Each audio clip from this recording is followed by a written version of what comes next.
So, have we had a busy week, John? Yeah, we've had a good week. Considering the time of year, I think it's been an exceptional week. Monday started off really well.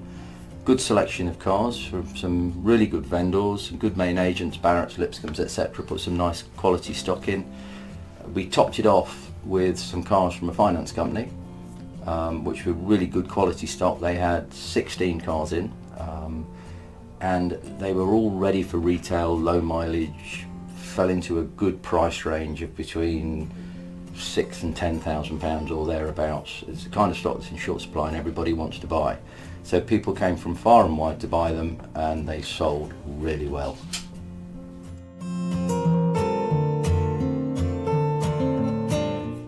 And have you spoken to the vendors since? Were they happy with the prices? Absolutely delighted. Yes, they were delighted. Particularly the finance company actually were overjoyed with how much they made, because they set reserves at round about cap clean. Yeah.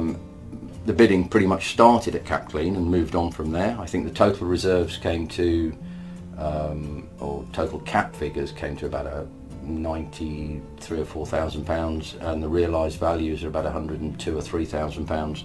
So considerably over cap clean.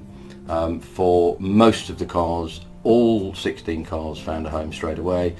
Interestingly, 15 of those cars went to the trade, many to other main franchise dealerships, and one went to a lady who appeared on a pair of crutches because she wanted to buy an automatic. Okay.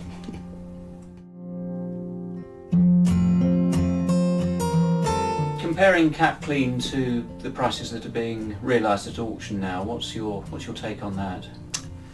I think what you have to remember with cap is it's only a guide. We analysed the whole of the sale, as we often do, but we particularly analysed Monday's sale because the prices were so strong.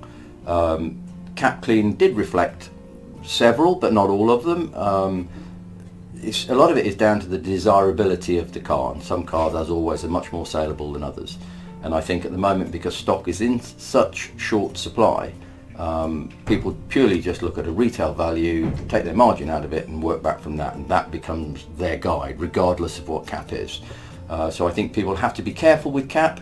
You need to use it as a guide, but you must remember that it is a guide, but the actual prices cannot reflect necessarily cap clean, and if it's the right cars, they'll make a lot more than cap clean at the moment for the right stock. So I presume that from time to time people that are buying cars in are referring to you for advice on if you're referring to main agents when they're taking part exchanges, yes they do. We wish they would contact us a little bit more. Right.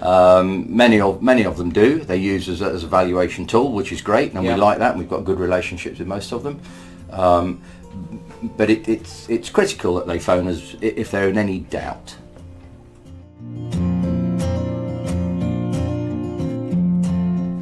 So we're obviously almost at the end of a rather unusual year. What's your take on the rest of 2019, perhaps the Christmas sale and then the early part of 2020? I think the end of the year will be largely like the year's been as a whole. It's up and down. Conversion rates will remain high. Numbers entered will dwindle a little bit, as it always does at this time of year. We've got a big sale. Yes, you're quite right. The Christmas sale. It's a great sale, that is. It'll bring out lots and lots of people. If we can generate enough entries, and I'm sure we will, the vendors will be pleased, because historically they make a fortune, and right. I don't see any reason why this year should be any different. Going into next year, it's always a little bit of weather permitting, etc. I don't think January will start with a particular boom, but once we get into the early spring months, I think it'll be normal service will be resumed, and I think things are going to be good. Speaking to a lot of people with a lot of experience in the trade, they all have a similar kind of thought as well.